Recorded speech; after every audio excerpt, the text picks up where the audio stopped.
Hello everyone, আজকে কম সময়ের মধ্যে পটল চিংড়ির একটি রেসিপি শেয়ার করব। এবার আগে থেকে কেটে রাখা আলুগুলোকে কুকারের মধ্যে দিয়ে তার মধ্যে দিয়ে দেব লবণ এবং অল্প পরিমাণে হলুদ গুঁড়ো। এবার এতে জল অ্যাড করে সব কিছু ভালোভাবে মিশিয়ে নিয়ে কুকারের ঢাকা বন্ধ করে 2টো সিটি দিয়ে নিতে হবে। আলুটা সেদ্ধ হতে থাক, ততক্ষণ চিংড়ি মাছে নুন হলুদ মাখিয়ে নেব। লবণ হলুদ মাখিয়ে চিংড়ি মাছটা 10 মিনিটের জন্য রেখে দেব, যাতে এর মধ্যে লবণ হলুদ ভালোভাবে ঢুকে যায়। এবার কড়াইতে দিয়ে দেব সর্ষের তেল। তেলটা ভালোভাবে গরম হয়ে গেলে এর মধ্যে দিয়ে দেব আগে থেকে নুন হলুদ মাখিয়ে রাখা চিংড়ি মাছগুলো। মাছগুলো ভাজার সময় গ্যাসের ফ্লেমটা একটু হাই রাখতে হবে, যাতে মাছ থেকে জল বেরিয়ে না আসে, না হলে মাছগুলো ভেঙে যেতে পারে। মাছগুলো ভাজা হতে থাক, ততক্ষণ কুকার থেকেও সিটি দিয়ে দিয়েছে, এটা নামিয়ে নেব।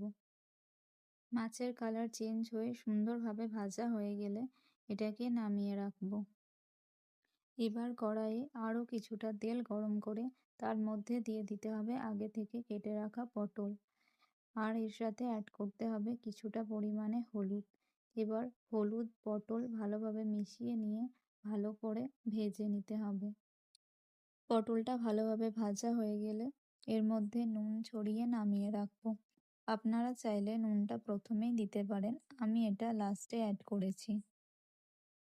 পটল ভাজার পর তেলটা অনেকটা কালো হয়ে যায়, তাই আপনারা চাইলে এই সময় তেলটা চেঞ্জ করে নিতে পারেন।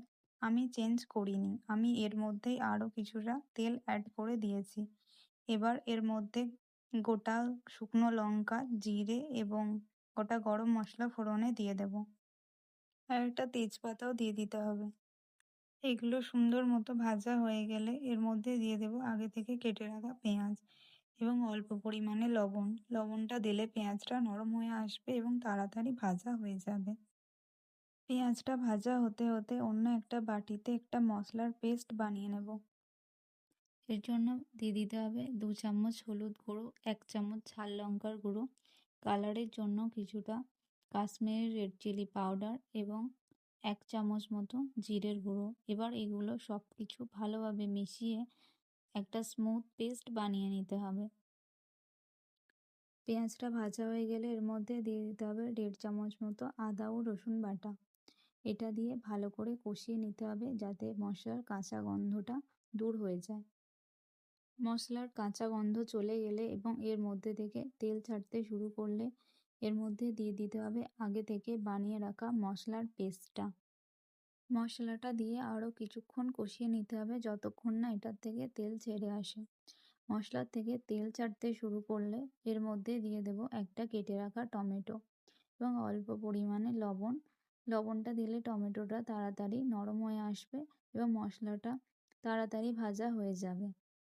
মশলা এবং টমেটো ভালোভাবে কষা হয়ে গেলে এর মধ্যে দিয়ে দিতে হবে আগে থেকে ভেজে রাখা পটল এবং চিংড়ি মাছগুলো।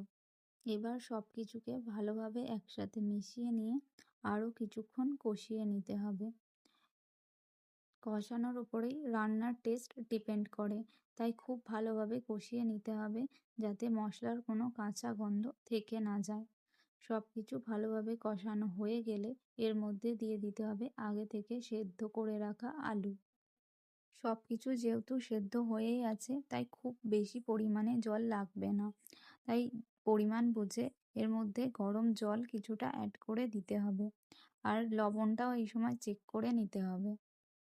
এবার সব কিছু ভালোভাবে মিশিয়ে নিয়ে আরও কিছুক্ষণ তরকারি ফুটিয়ে গরম মশলা ছড়িয়ে নামিয়ে নিলেই তৈরি হয়ে যাবে কম সময়ের মধ্যে পটল চিংড়ি।